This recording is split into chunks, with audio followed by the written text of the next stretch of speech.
What's going on, YouTube pipe smokers? This is Spurgeon Piper. And this morning I'm coming to you with a different video than my normal routine. In the past I've done things that do not necessarily pertain to pipe smoking, maybe more pertaining to just reading or theology or what have you, and I just throw that in to give a little bit of variety. So this morning I'm coming to you with my top 5 books of the first part of the year that I've read. Before we get into that, I want to let you know a couple things. One is I have not this week done a tobacco review. I meant to. I didn't find time to do it or focus on one. So I might actually get one in tomorrow, which would be a Saturday, and either post it then or for next week. But I will have one coming up, so just FYI.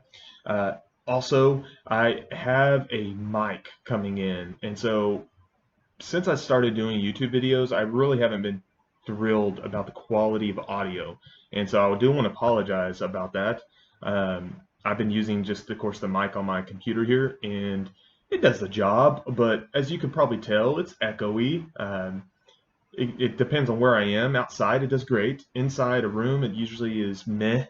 So that's coming in. I hope that improves the quality of the video, so I'm looking forward to that. So little by little, I hope the quality of what's put out improves.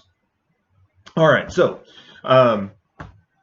instead of just doing top 5 books for the whole year, when we get to the end of this year, I thought I would kind of cut it up in 2. Just because I read a good bit of books. That's not a brag. It's just a hobby. Most people have hobbies, and that's kind of my hobby, and I do it for my job and I do it for school. So I kind of go through a good bit, and I usually actually kind of keep a record of what I read. I keep a reading log, if you will. Who does that? Like kids in school do that. So that's what I actually been doing for the past couple of years. Yeah, I want to keep track of what I read, so I don't read the same thing, or I just remember what I read. I don't know. But these are 5 books that I read the first 6 months, or in the first 6 months of this year, that kind of cover different topics, and I did that. Actually, they're my top 5 books, and they truly are. I'm not just kind of picking different ones, but fortunately for you guys, it kind of hits different genres. And so I know some of you could care less about theology books, and some of you love that, don't care at all about history or whatever. And so these kind of hit different subjects in a way. So without further ado, these are in no order, by the way. First one up is one I did for a paper I just did, or I read for a research paper I was doing, and it's called Heirs with Christ, the Puritans on adoption. Now, not necessarily adopting like you adopting a child, though it actually has a lot of involvement with that, by the way, but it's more on the doctrine of adoption that occurs in the Order Salutis, or the order of salvation, when we are saved by Christ. And I had to do a paper on this pertaining to chapter 12 of the 1689 London Baptist Confession, which I'll get into in a minute. And that's just a confession of faith coming out of the Reformation of the Baptist. And it's one of the most encouraging doctrines, I would say, that might be in Christianity itself. Meaning it focuses on the benefits, and not just the condition we are brought into, but the love that's shown by God to his children. And it's really encouraging, especially those who are going through times of depression or anxiety, or questioning their faith, things like that. And the Puritans, which you and I probably, especially us in the United States, we think of Puritans as the ones who met with the Indians and they had top hats and they wore black and white clothing. Growing up, that's what I thought, and so that might be what you think. And what a travesty that's what we think, because there's so much going on with the Puritans, who kind of stem out of the nonconformists with the Church of England back in the 16th, 17th centuries, or 18th centuries, getting into that end. And they just wrote a host of things. And I don't want to get into it right there, but this book is about their writings on this matter. And I read about 10 books. for my paper that I did on this topic, and this was probably my favorite one, and one of the smallest. So if you're not a big reader, uh, this is right around 100 pages, which is not really a big book at all. So I recommend it. This is a book I read, one of the first I read this year, at the beginning of the year. I love English history, and I wanted something that kind of covers all of it, just, kind of overview.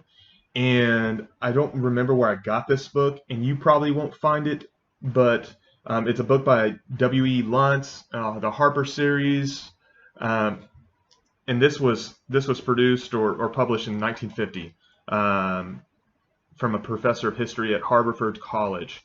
So I don't think you're going to find this, probably, but basically it's a rather thick book, and it goes through the history of England. So it's pretty self-explanatory, but I really enjoyed it. I really dug into it. I went through it fairly quickly because it was interesting enough. But it really tied in a lot of English history that's always felt segmented to me. You even the dates don't really, in my mind, they don't really coalesce well, and I think of different events that happen that I've been told about that happen in English history, and they kind of get jumbled together. So just having one book that kind of goes through them is really intriguing, and it gave further insight into a time of English history that I really enjoy, which is like the 7th, 8th, and 9th centuries. I don't know why, but that time period is really fascinating to me, which is kind of the beginning of what we think of England, I suppose. So that is one book I really enjoyed. So getting out of theology and getting out of history is a different, kind of a different segment or genre. So this book is by William Zinsser. He's a Yale professor, was a Yale professor. He passed away in 2015, and it's called On Writing Well, the classic guide to writing nonfiction. That probably sounds so boring, and if it does sound so boring, that was exactly my reaction. I had to read this for my research class, and I was not looking forward to it. In fact, I had to read it, and I have to write a review about it, and I have not done that yet, which I need to get to. So I wasn't not looking forward to getting into this book, but nonetheless, I begun, and I was quite captivated by it, surprisingly, because it doesn't sound like a captivating book.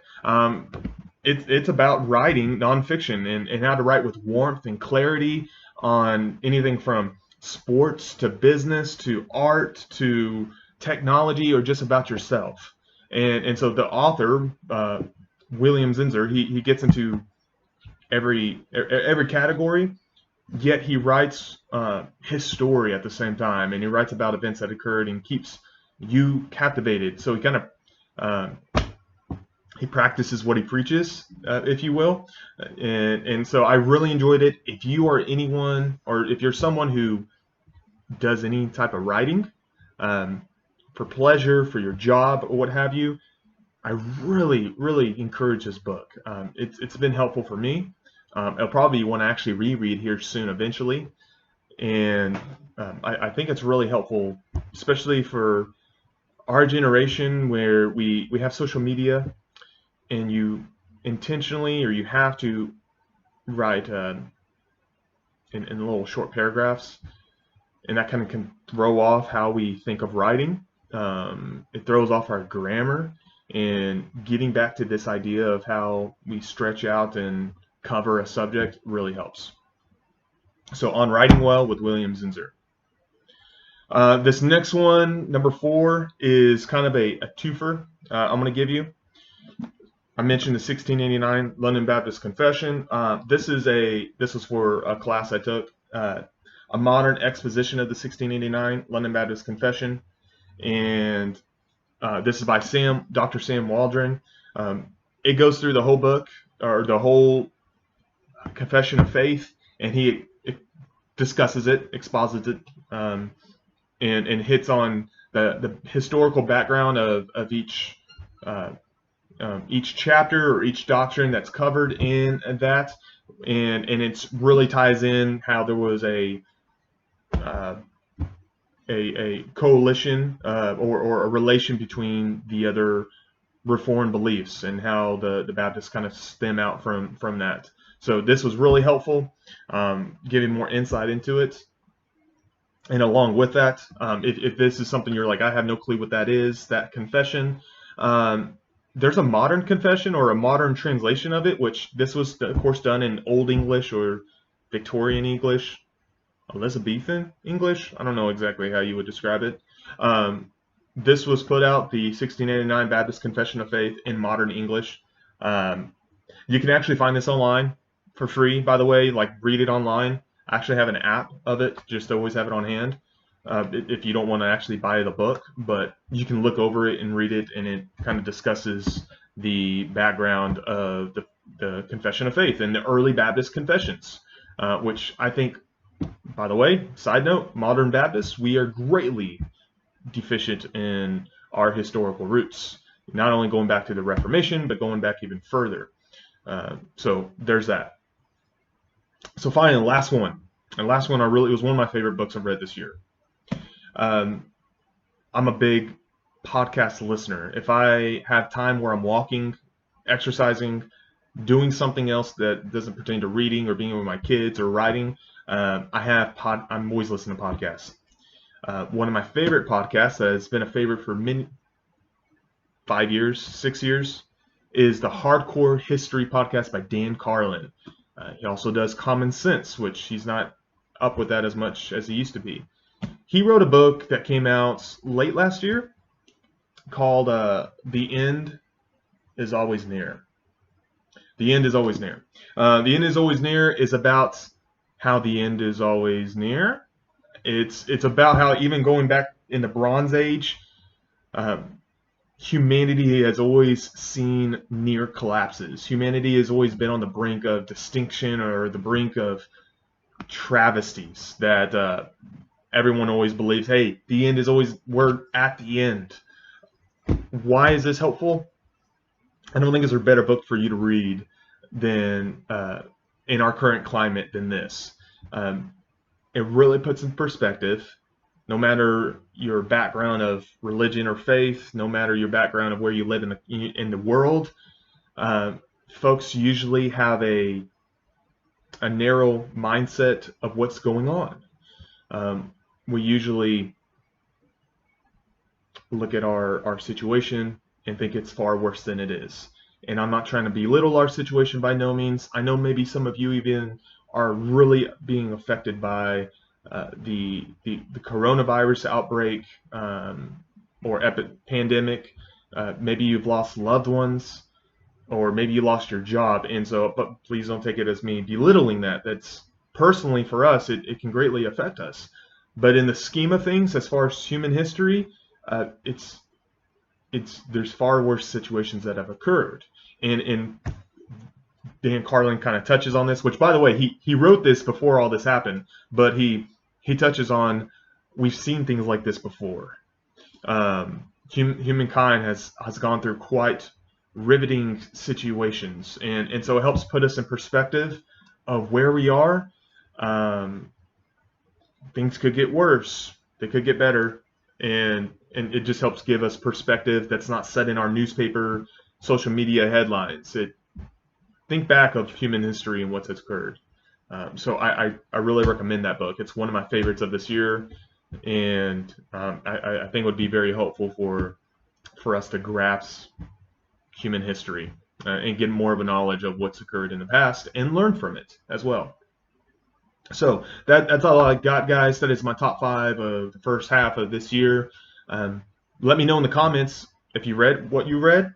What's your favorite thing you've read? Let me know. I love hearing. I love recommendations, and get your guys' input on what you've been enjoying lately. So if you have any questions, you can leave them in the comments or email me. I'll leave it below, and I'll get to them when I have a chance. So I hope you guys have a great weekend that's coming up, and if you hope you're taking care and be blessed, and we'll talk to you soon.